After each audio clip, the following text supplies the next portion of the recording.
기도하겠습니다. 좋으신 하나님, 오늘도 저희들에게 새날을 허락하여 주시고 이 아침을 깨우며 주님의 말씀으로 이 하루를 출발하게 하시니 감사를 드립니다. 하나님, 저희들이 항상 주님의 말씀 가운데 깨어 있음을 통해서 자구하거나 세상의 헛된 허상을 쫓는 저희들이 되지 않게 하여 주시옵소서. 또한 아버지 하나님, 우리가 진정으로 주의 말씀을 언제 어디서나 붙드는 사람이 되게 하여 주시고, 또 주님의 말씀이 가르치는 그곳을 향해 우리의 몸과 마음을 기울이며 우리의 발걸음이 주님의 뜻을 향해 나아가는 우리의 삶의 여정이 되길 원합니다. 주님, 우리가 사순절의 여정에 있사오니 주님, 다시 한번 주님께서 보여주신 그 절제와 나눔의 삶, 돌봄의 삶을 기억하게 하여 주시고, 우리가 삶의 자리에서 할 수 있는 만큼 주님께서 가신 그 십자가의 삶을 묵상하며 나눔과 절제와 또 돌봄의 삶을 살아내는 저희들이 되게 하여 주시옵소서. 우리 구주 예수 그리스도의 이름으로 기도드립니다. 아멘. 오늘 우리에게 주신 말씀은 이사야서 30장에서 31장입니다. 우리 강사님께서 본문을 읽어주시기 때문에 본문 읽기는 생략하겠습니다.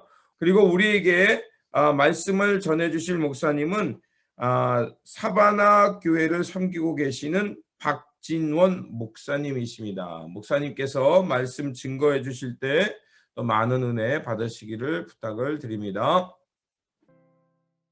2021년 전국 한인연합감리교회 특세 2월 23일 말씀을 전할 사바나 한인연합감리교회 박진원 목사입니다.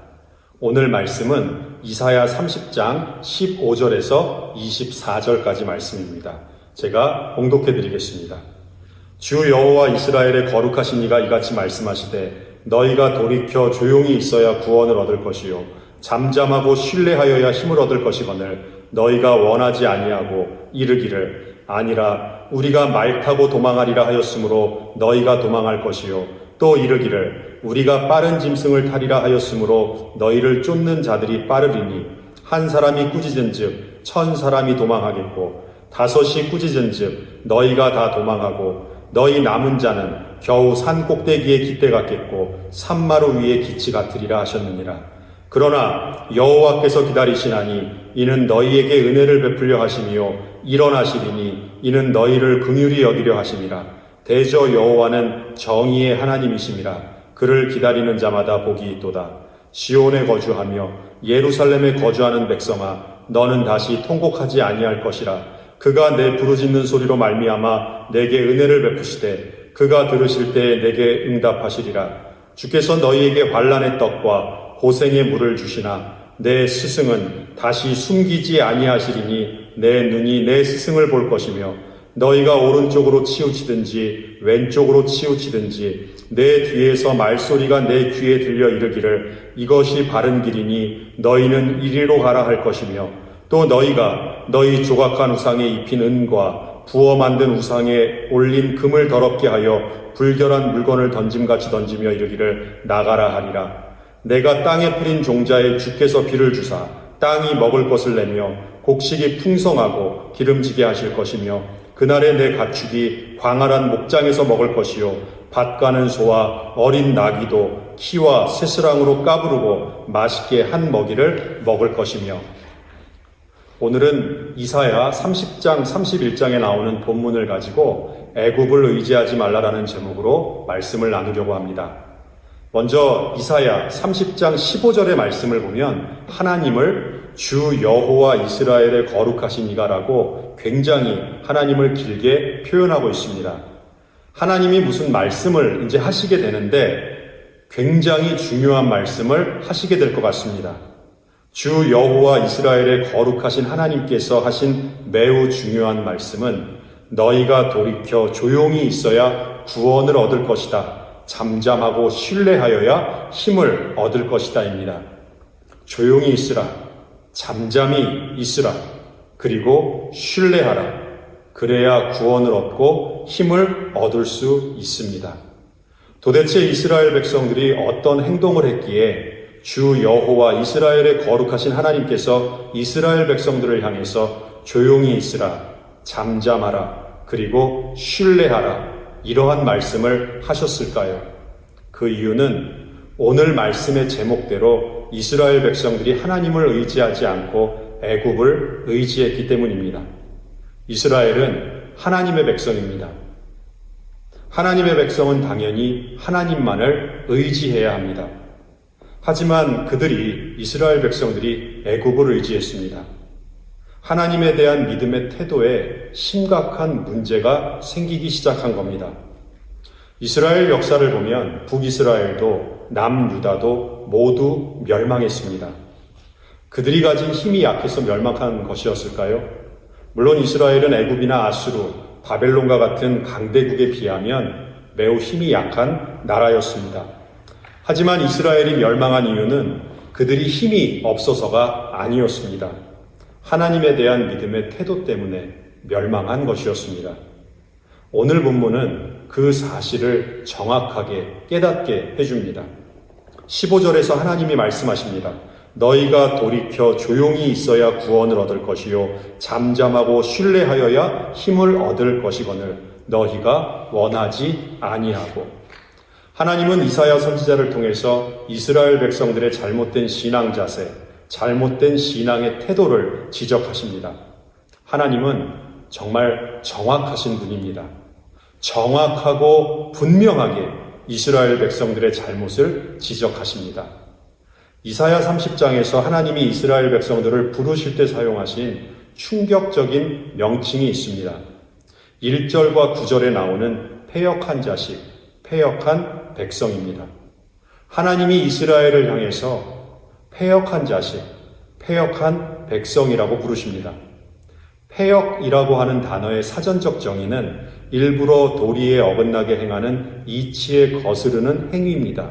일부러 등을 돌리고 일부러 거역하고 배반하는 행위를 말합니다. 모르고 하는 행동이 아니라 알면서 하는 그런 행위입니다. 이스라엘 백성들은 애굽을 의지하면 안 된다는 것을 알고 있었습니다. 오직 하나님만 의지해야 한다는 사실을 잘 알고 있었습니다. 하지만 애굽을 의지했습니다.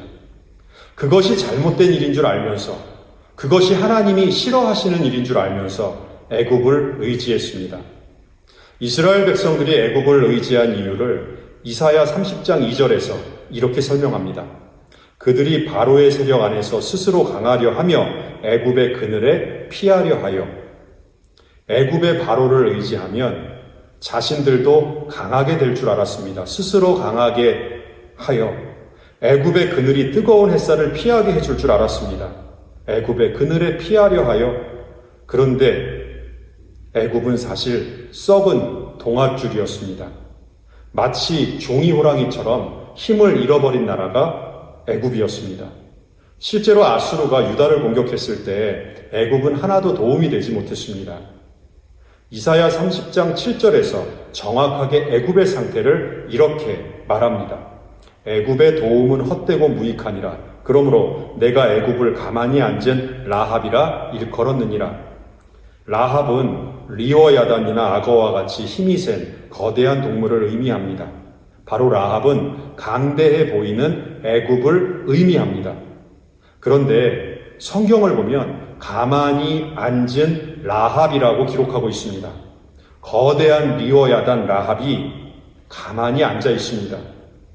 제가 살고 있는 사바나시는 조지아주 남부 바닷가에 있는 도시입니다. 이곳에는 크랩쉑이라고 하는 아주 유명한 식당이 있는데 그 식당에는 악어를 볼 수 있는 그런 장소가 있습니다. 그곳에 가면 큰 악어도 있고 작은 악어도 있는데 악어들이 눈 감고 가만히 있습니다. 악어는 무서운 짐승이지만 우리 안에서 잠자고 있는 악어는 하나도 공포스럽지 않습니다. 마치 동물원 우리 안에서 가만히 무기력하게 앉아있는 악어가 바로 애굽의 현실이었습니다. 그런데 이스라엘은 그러한 무기력한 애굽을 의지했습니다. 그래서 하나님께서는 이스라엘을 패역한 자식, 패역한 백성이라고 부르셨습니다. 8절과 9절에 무서운 말씀이 나옵니다. 하나님께서 이사야 선지자에게 이스라엘 백성의 현재의 모습을 정확하게 서판에 기록해서 후세에 영원히 볼 수 있게 하라고 지시합니다. 하나님의 평가서의 내용이죠. 하나님이 어떻게 평가하셨는지 9절에 그 내용이 나옵니다. 대저 이는 패역한 백성, 거짓말하는 자식들, 여호와의 법을 듣기 싫어하는 자식들. 이것이 하나님께서 서판에 기록하라고 하신 이스라엘 백성들에 대한 평가서의 내용입니다. 얼마나 무서운 하나님의 평가인가요? 30장 13절과 14절을 보면 담이 불쑥 나와 순식간에 무너짐 같이, 그리고 토기장이가 그릇을 와장창 깨뜨려 버림 같이 무너지게 하시고 깨뜨려 부수시겠다고 말씀하십니다. 여기까지 해서 모든 일이 끝나버리면 너무나도 허무할 것 같은데 하나님은 참으로 은혜가 풍성한 하나님이십니다. 이사야서에는 중요한 말씀이 참 많이 나옵니다. 그런데 오늘 2월 23일 기쁨의 언덕으로 설교 본문 말씀인 이사야 30장과 31장은 이사야 전체에서 매우 중요한 말씀입니다. 이사야 30장 14절까지의 말씀만 보면 이스라엘은 실패한 나라였고 이스라엘 백성들은 실패한 패역한 백성들이었습니다. 나라는 불쑥 나와버린 담장처럼 단번에 무너져버렸고 사기 그릇이 와장창 깨져버리듯이 나라가 완전히 멸망했습니다. 그런데 이사야 30장 18절 말씀을 보세요. 하나님이 다시 또다시 우리를 기다려주십니다. 하나님이 기다려주시는 이유는 너희에게 은혜를 베풀려 하시며, 우리를 긍휼히 여기는 하나님께서는 우리에게 은혜를 베풀어 주십니다. 그래서 여호와 하나님을 기다리는 자마다 복이 있도다 말씀하십니다. 19절을 보세요. 다시는 통곡하지 아니할 것이라 말씀하시면서 우리들이 부르짖는 소리로 말미암아 우리에게 은혜를 베푸시고 기도 소리에 응답해 주실 것이라 약속하십니다. 통곡은 절망 가운데서 길이 보이지 않아서 애타게 울부짖는 소리입니다. 살 수 있는 방법이 전혀 없는 것 같습니다. 그래서 통곡할 수밖에 없습니다. 반면에 부르짖는 소리는 그 소리를 들으시는 분이 있기 때문에 구원의 소망을 가지고 소리내는 겁니다. 예를 들어서 구덩이에 빠졌습니다. 그래서 죽을 수밖에 없습니다. 그런데 지나가는 사람들의 인기척이 들리는 겁니다. 그때 온 힘을 다해서 살려주세요, 살려주세요 부르짖어 외쳐야 합니다. 우리의 기도 소리는 통곡 소리가 아니라 하나님께 부르짖는 소리입니다. 소망 되시는 하나님께서 우리의 기도 소리를 들으시기 때문입니다. 하나님이 우리의 기도 소리에 응답하십니다. 그리고 바른 길로 인도하십니다.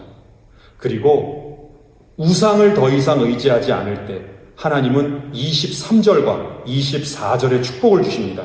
얼마나 큰 축복을 주시는지 씨를 뿌리면 그대로 비를 내려주셔서 풍성한 결실을 맺게 해주십니다. 소와 나귀가 음식을 먹는데 주인이 먹다가 남긴 염을 음식 먹는 게 아니라 요즘 집에서 키우는 반려동물에게 사주는 비싼 음식처럼 맛있는 음식을 먹습니다. 얼마나 풍성한 축복을 하나님께서 약속하고 계시는지 우리는 말씀을 통해 확인할 수 있습니다.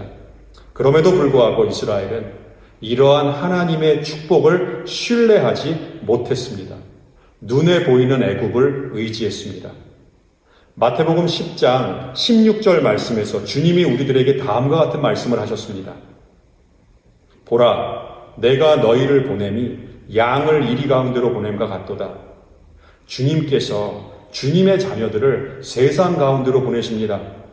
세상은 이리와 같이 맹수들이 득실거리는 곳입니다. 그렇다면 주님은 주님의 백성들을 이 세상으로 보낼 때 이리가 득실거리는 그 세상으로 보낼 때 이리 한 마리 정도는 능히 물리칠 수 있는 힘을 주셔서 내보내셔야 하는데 아무것도 스스로 할 수 없는 양 같은 온순한 존재로 하나님의 자녀들을 세상 속으로 보내셨습니다. 왜 그렇게 하셨을까요? 그 이유는 단 한 가지입니다. 오직 목자 되시는 예수님만 의지하게 하시기 위해서입니다. 이스라엘 백성들은 그리고 하나님의 자녀들은 우리가 스스로 양이라는 사실을 언제나 잊지 말아야 합니다. 스스로 강해지려고 하면 반드시 애국과 같은 하나님을 대적하는 세력을 의지할 수밖에 없습니다. 평화의 시기, 모든 일이 만사형통하듯이 다 잘 되는 시기에는 우리의 믿음의 현 위치를 제대로 점검할 수가 없습니다. 그런데 고난과 환난이 닥쳐오면 마치 요한계시록에 나오는 핍박이 임하게 되면 그때 우리의 믿음이 과연 어디로 향해 있었는가를 알 수 있게 됩니다. 위기의 순간에 여러분은 어디로 여러분의 손을 내밀 것인가요? 핍박받을 때, 환난이 닥쳐올 때 여러분은 누구의 손을 붙잡으실 건가요? 이사야 선지자는 비록 환난과 핍박이 닥쳐오더라도 절대로 애굽의 손을 붙잡지 말라 하십니다. 애굽을 의지하지 말라고 명령합니다. 왜냐하면 우리는 하나님의 백성, 하나님의 거룩하고 복된 자녀들이기 때문입니다. 사도 바울에 대한 이야기를 나누면서 설교를 마무리하려고 합니다. 사울은 사도 바울, 이 바울이 회심하기 전에 사울이잖아요. 이 사울은 세상 말로 잘난 사람이었습니다. 그런데 다메섹 도상에서 예수님을 만납니다. 주님을 만난 사울이 앞을 못 보게 되는데 그때 사람의 손에 이끌려 다메섹으로 들어가게 됩니다. 세상에 속한 사람은 항상 사람의 손에 끌려다니는 인생을 살아갈 수밖에 없습니다. 그런데 주님을 만나서 성령 충만하게 된 사울은 눈에서 비늘 같은 것이 벗어져 영적인 것을 바라볼 수 있는 영적 해안을 갖게 됩니다. 이제는 사람의 손에 이리저리 끌려다니는 인생이 아니라 성령님의 인도하심에 순종하며 살아가는 거룩한 인생 살아가게 됩니다. 사순절의 계절입니다. 사순절은 우리의 신앙을 점검하며 훈련하는 소중한 기간입니다. 이 거룩하고 복된 기간 동안 잠잠하고 신뢰하라는 하나님의 말씀에 깊이 귀 기울이기를 소망하며 기도합니다. 하나님의 말씀이 우리를 좌로나 우로나 치우치지 않게 만들어 주십니다. 바른 길로, 생명의 길로 우리를 인도하십니다. 기다리는 것이 참 어렵습니다. 하지만 18절의 말씀처럼 우리 위에서 기다려 주시는 아버지 하나님이 계십니다. 하나님이 은혜를 베풀어 주시기 위해서 우리를 기다려 주십니다. 우리를 항상 긍휼히 여기시사 기다려 주시는 하나님을 신뢰하며 잠잠히 주님의 구원을 기다리는 모든 성도님들 되시기를 원합니다. 오늘도 주님 주시는 이 말씀 붙들고 주 안에서 승리하시기를 간절히 축원합니다. 많은 은혜 받으신 줄 믿습니다. 우리 기도하겠습니다. 좋으신 아버지 하나님, 어려울 때일수록 우리가 잠잠히 여호와의 말씀을 또 하나님을 바라볼 수 있도록 도와주시옵소서. 그저 울며 신세한탄하는 인생이 아니라 주님을 향해 부르짖는 인생이 되게 하여 주시고, 또 세상의 것이 아니라 힘있어 보이는 것을 의지하는 사람이 아니라 하나님의 능력과 하나님의 선하신 뜻을 기다리며 그 뜻을 붙잡는 사람들이 되기를 원합니다. 주님, 오늘도 우리에게 귀한 말씀을 주셨사오니 주 여호와를 기다리며 주님의 말씀을 붙들고 오늘도 살아가며, 그래서 이 믿음으로 승리하는 삶이 무엇인지를 삶으로 증거하며 살아가는 우리 모두가 되게 하여 주시옵소서. 그래서 살아계신 여호와가 승리하시며 살아계신 여호와가 우리의 진정한 힘이며 살아가신 여호와가 우리를 이끌 때 우리의 인생이 복되다는 것을 믿고 살아가는 저희들이 되게 하여 주시옵소서.